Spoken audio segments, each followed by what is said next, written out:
yesterday, the Independent, the UK Independent.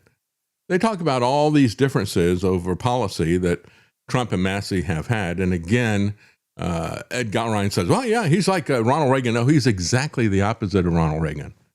Ronald Reagan could tolerate dissent in the ranks without turning on his own people, not Donald Trump, not the narcissist in chief. And so when Newsweek starts to talk about the differences, the feud with Trump, they talk about everything except Zionism, which is the elephant in the room. Same thing that the so-called Independent out of the UK did.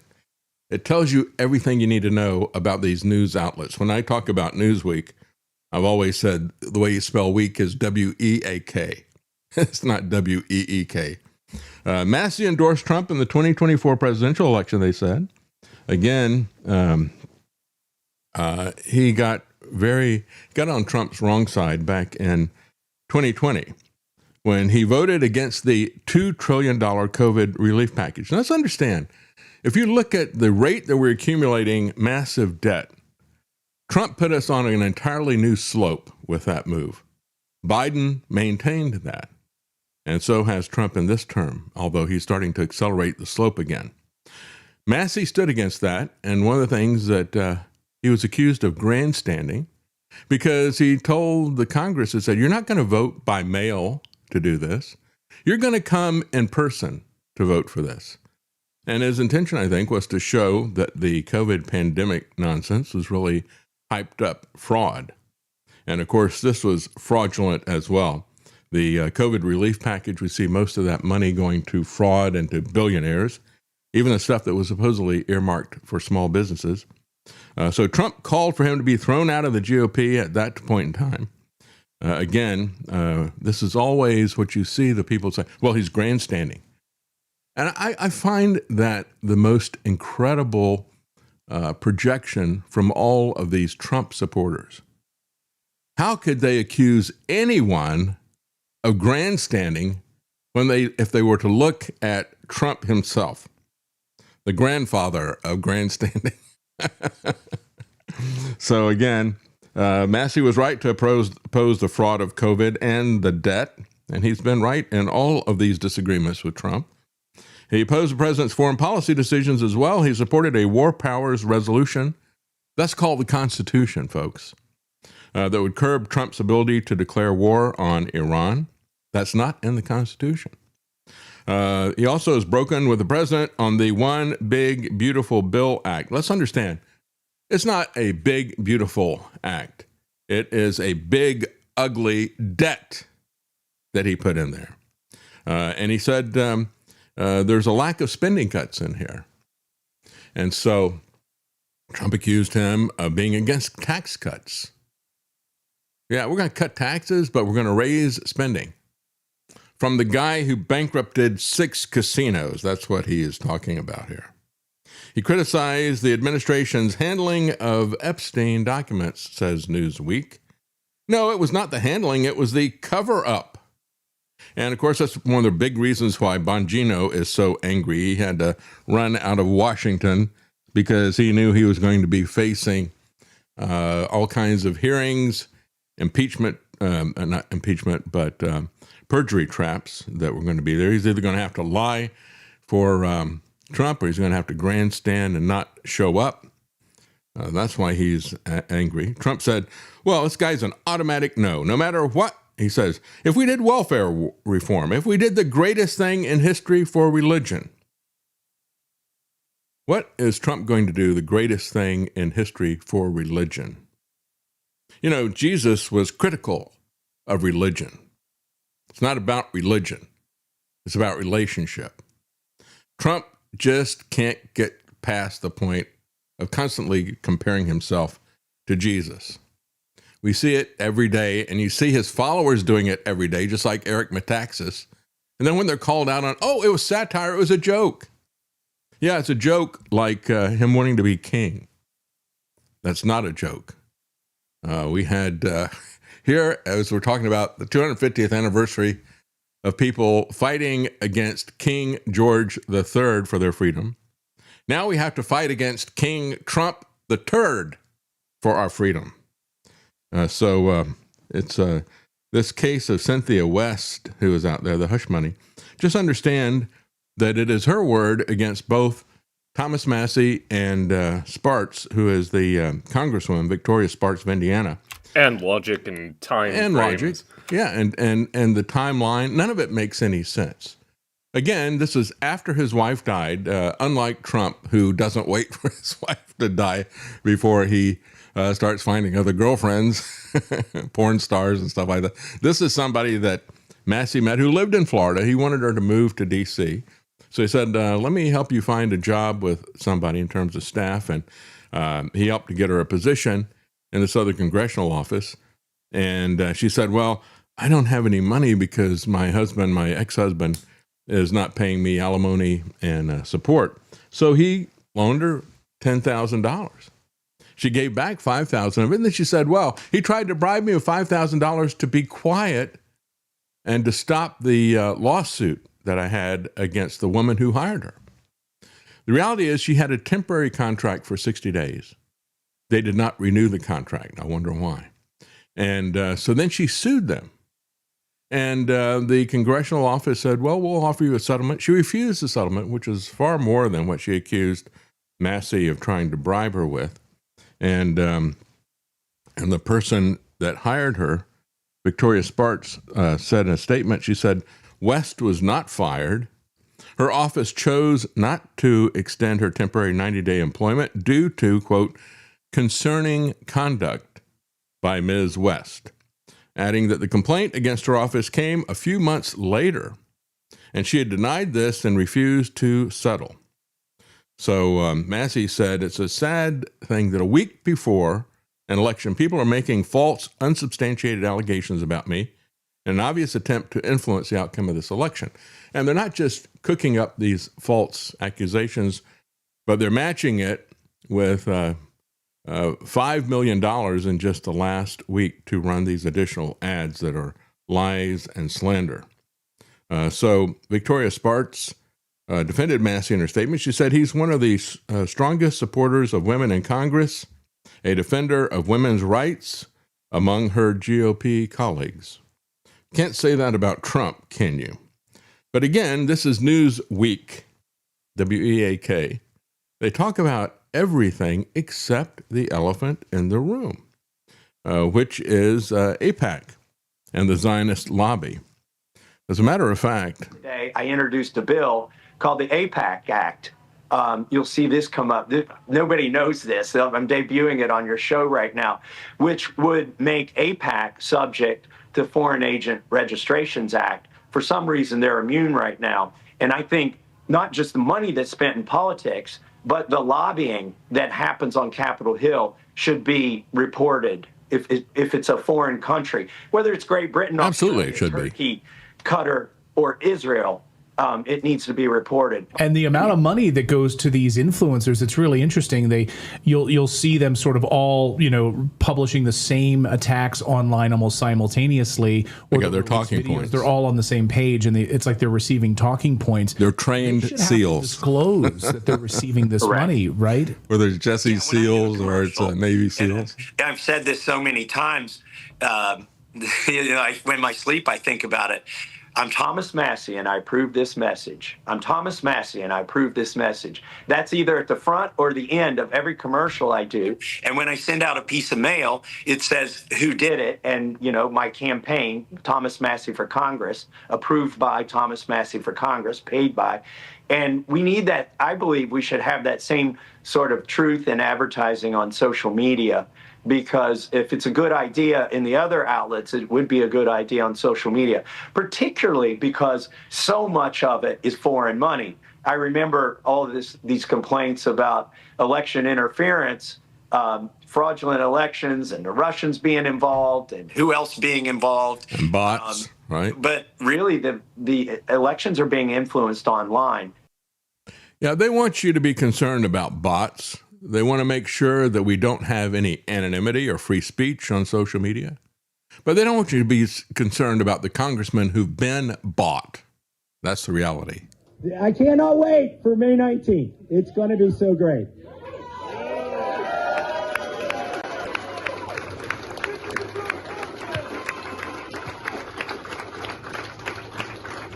You know, just in case I lose, they gave me the number to call to concede. The area code is Tel Aviv, though.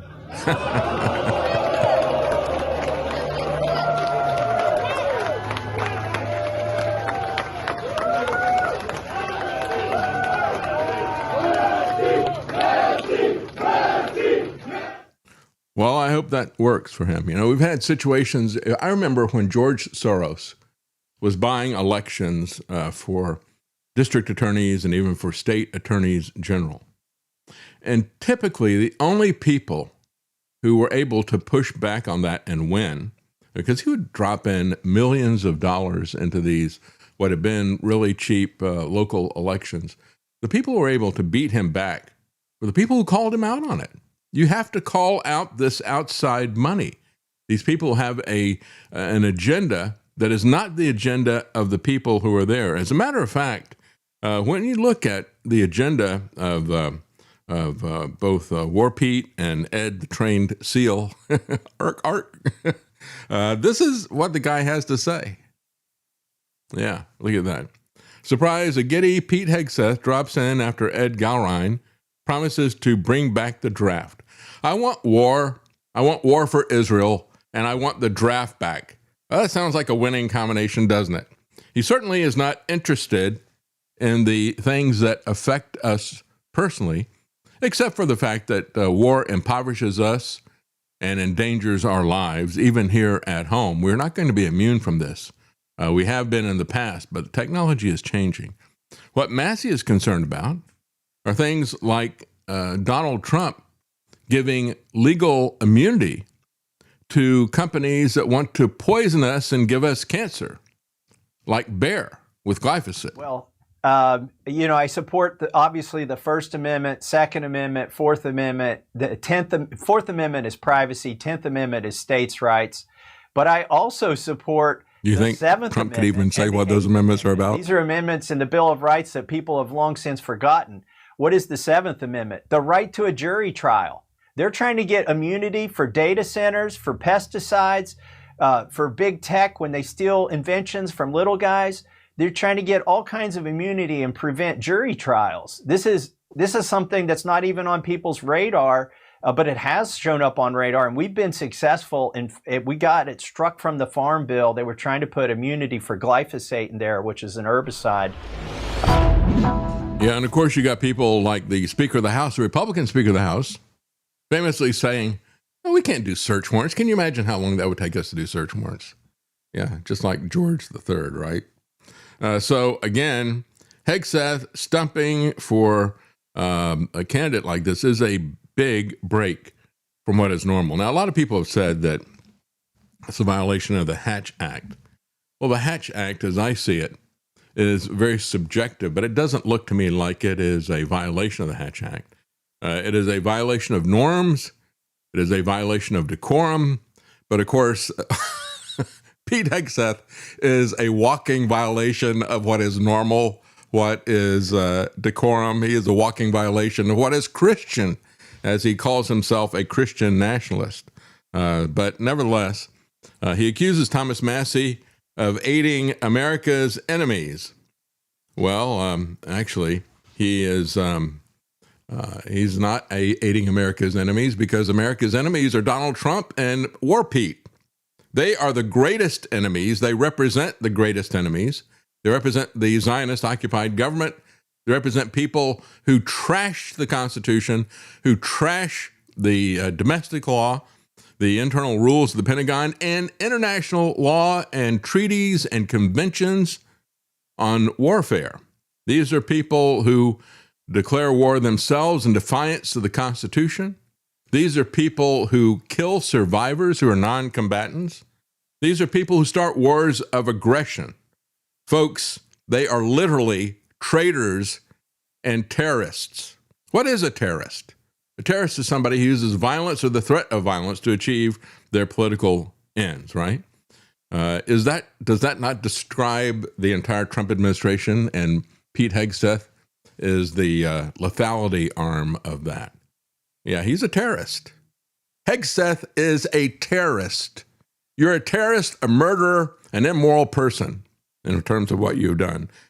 And they're also traitors to the Constitution. They swore to uphold it, and they violated it on every opportunity. So Hegseth's big soundbite was, he said, well, if you're going to be against everything, that becomes an excuse for accomplishing nothing.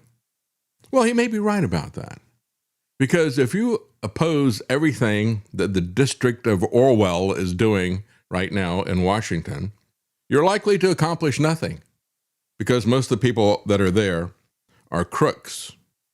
Yeah, I guess you should say lethality, baby. That's real power, right?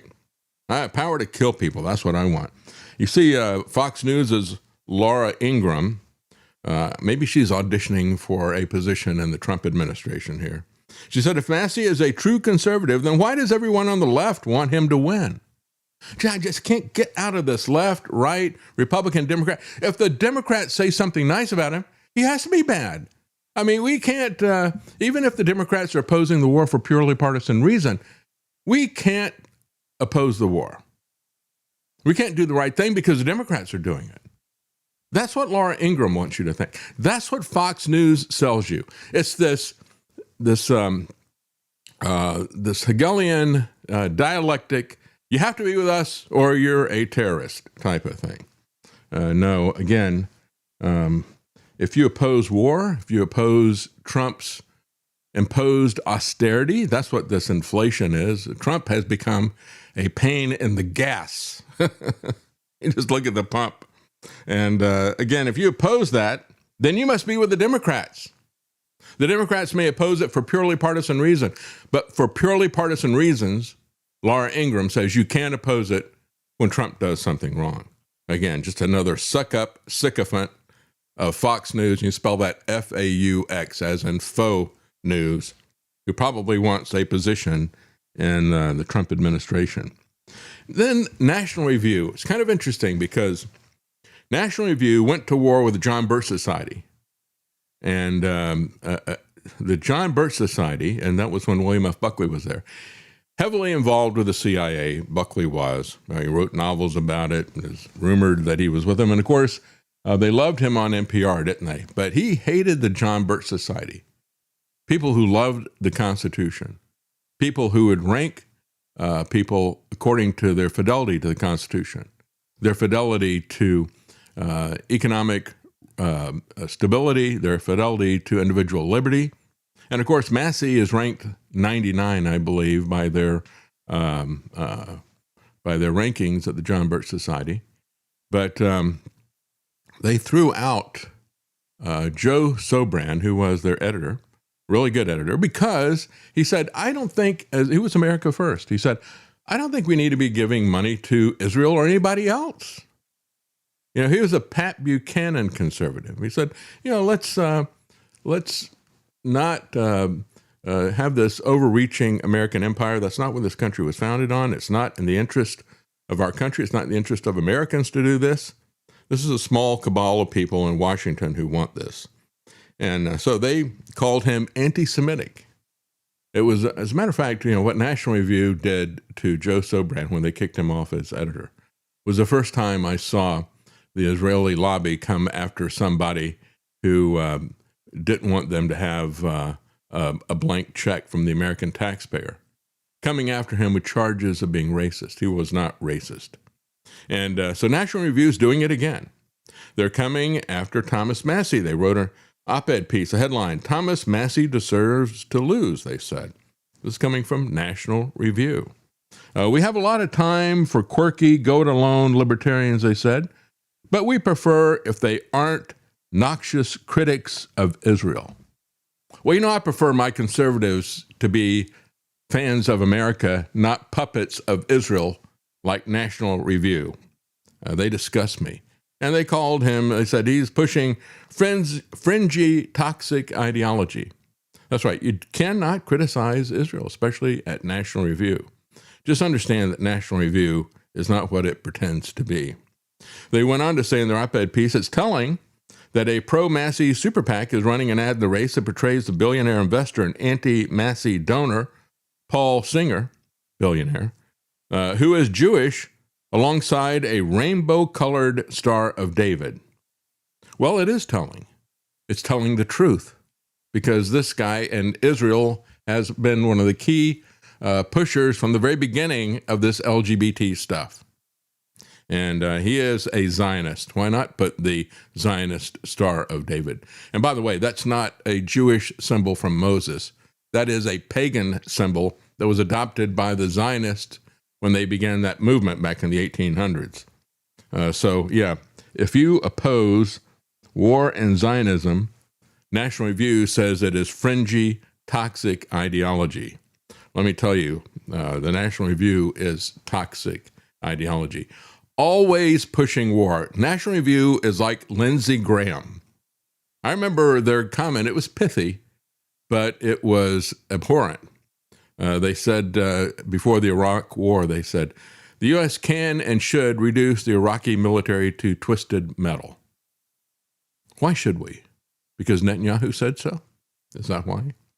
So again, Trump says Massey has to be thrown out of office for opposing him. He's sounding increasingly desperate, isn't he? I hope you're going to put him out of business tomorrow. I'm in the Oval Office, and we're in a fight against the worst congressman in the history of our country. His name is Thomas Massey. He's from Kentucky. I hope you're going to put him out of business tomorrow. He is so bad. Got it elected. Yeah, so he's worse than Adam Schiff, is he?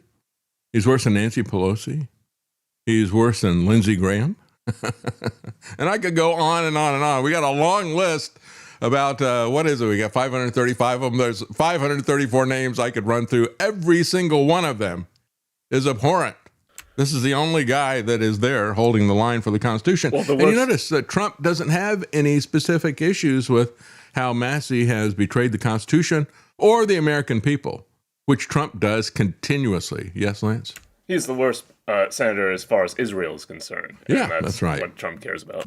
That's right. So, again, he made some amazing statements. He said that Massey was in favor of the transgender mutilation of our children. You see, if you are a Zionist billionaire like Paul Singer or Miriam Adelson or Donald Trump, Zionist billionaires have no trouble at all making up lies. Those tell you to your face. There's an absolute lie that he is pushing transgender mutilation of children. And he said he voted against tax cuts. No, he voted because you cut taxes and you increased spending at the same time. Massey said, you can tell that I'm ahead in the polls and they're desperate.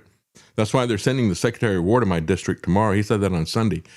But apparently it looks like it's working. At least one thing they're doing is they are putting out a narrative, which if you look at the malleability of the mainstream media and their polls, maybe that's their game. Maybe they're going to show that it's close and that Ed is slightly ahead, and then they can pull their usual game of rigging the election and make it believable. They have to do that. They have to get it close because then they can rig it. By the way, folks, this is bigger than Trump versus the Constitution even. It's a reference on whether we're going to be a Zionist-occupied government. Are we going to be controlled by a foreign country? This is a referendum on Zog, and Zog knows it.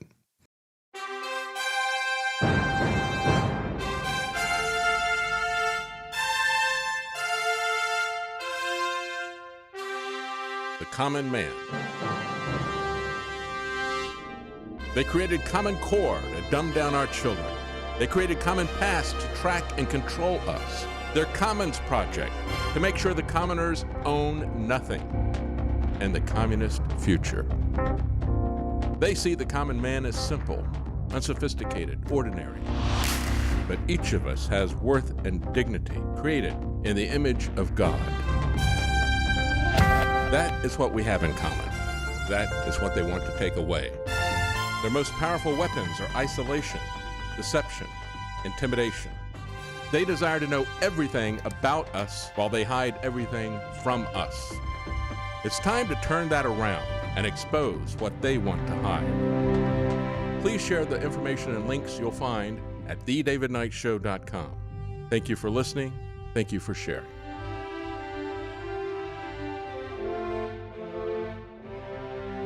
If you can't support us financially, please keep us in your prayers. TheDavidKnightShow.com.